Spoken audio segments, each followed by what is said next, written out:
رہنما P T I barrister Ali Zafar نے supreme judicial commission کا اجلاس مؤخر کرنے کی درخواست کر دی۔ علی ظفر نے چیف جسٹس آف پاکستان کو خط لکھ دیا۔ خط میں اسلام آباد ہائی کورٹ ججز کے سینیورٹی تنازع کا حوالہ دیتے ہوئے لکھا کہ ججز کے ٹرانسفر سے اسلام آباد ہائی کورٹ کے سینیورٹی لسٹ تبدیل ہو گئی، مناسب ہوگا ججز کی سینیورٹی کا مسئلہ حل ہونے تک کمیشن کا اجلاس مؤخر کیا جائے۔ جوڈیشل کمیشن نے اگر اجلاس کرنا ہی ہے تو ٹرانسفر شدہ ججز کو زیر غور نہ لایا جائے۔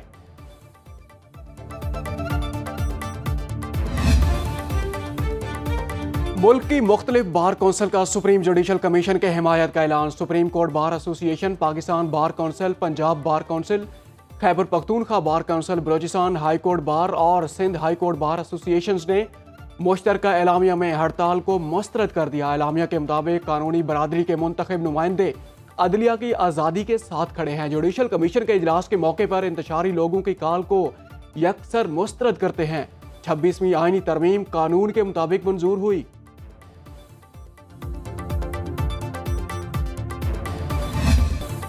26ویں آئینی ترمیم آئین کا حصہ پارلیمنٹ یا سپریم کورٹ کا فیصلہ ہی ختم کر سکتا ہے۔ جب تک ایسا نہیں ہو جاتا معاملات اس ترمیم کے تحت ہی چلیں گے۔ جسٹس محمد علی مظہر نے بینچز اختیارات کیس میں 20 صفحات پر مشتمل نوٹ جاری کر دیا۔ لکھا 26ویں ترمیم میں سب کچھ کھلی کتاب کی طرح واضح ہے۔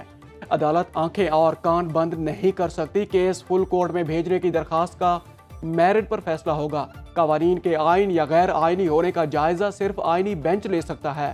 کسی ریگولر بینچ کے پاس آئینی تشریح کا اختیار نہیں۔ جسٹس منصور اور جسٹس عقیل عباسی کے حکم نامے درست طور پر واپس لیے گئے۔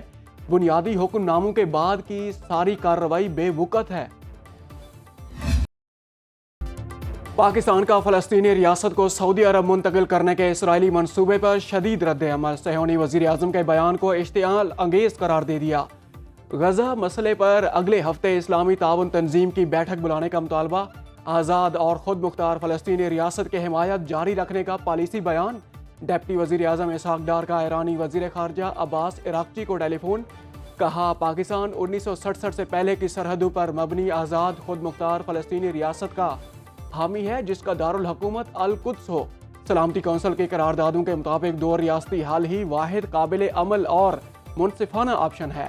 اسحاق ڈار نے اپنے مصری اور ترکیہ کے ہم منصبوں کو بھی ٹیلی فون کیے۔ غزہ کی صورتحال پر تبادلہ خیال۔ وزیر اعظم شہباز شریف 2 روزہ دورے پر آج متحدہ عرب امارات روانہ ہوں گے۔ یو اے ای کے نائب صدر کی دعوت پر دبئی میں ورلڈ گورنمنٹس سمٹ میں شرکت کریں گے۔ سمٹ میں دنیا بھر سے سربراہان حکومت، پالیسی میکرز اور بڑی کاروباری شخصیات شریک ہوں گے۔ شہباز شریف کلیدی خطاب میں اقتصادی ترقی، ڈیجیٹل تبدیلی اور اصلاحات سے متعلق پاکستان کے ویژن پر روشنی ڈالیں گے۔ یو اے ای سمیت مختلف ممالک کے رہنماؤں، ملٹی نیشنل کمپنیوں کے سی ای اوز سے ملاقاتیں بھی شیڈول۔ ترجمان دفتر خارجہ کے مطابق وزارت عظمیٰ کا منصب سنبھالنے کے بعد وزیر اعظم کا یہ دوسرا دورہ یو اے ای ہوگا۔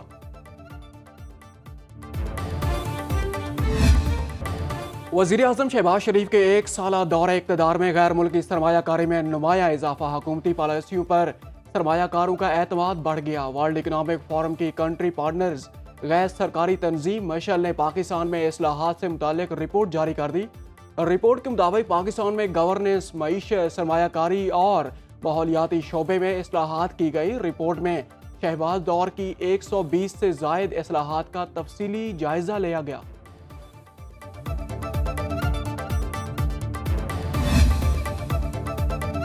آئی ایم ایف مشن کی گورنمنٹس اور کرپشن کے جائزے کے لیے پاکستان آمد۔ وزارت خزانہ کا کہنا ہے آئی ایم ایف کی رہنمائی اور تکنیکی امداد سے بہتر طرز حکمرانی اور پبلک سیکٹر کی شفافیت اور احتساب کے فروغ میں مدد ملی۔ وزارت خزانہ سے جعلی اعلامیہ کے مطابق آئی ایم ایف نے فعال معیشت اور پائیدار معاشی ترقی کے لیے تجارت، شرح تبادلہ اور مارکیٹ اصلاحات کے نفاذ میں مدد کی۔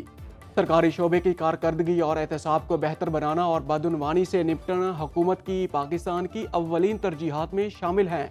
ای ایف ایف 2024 کے تحت حکومت پاکستان نے آئی ایم ایف کے ساتھ سٹرکچرل بینچ مارک تشکیل دے دیا۔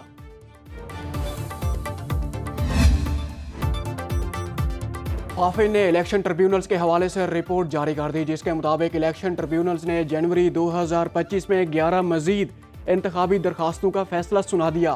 فیصلوں کی تعداد 112 ہو گئی جو مجموعی درخواستوں کا 30% بنتی ہے۔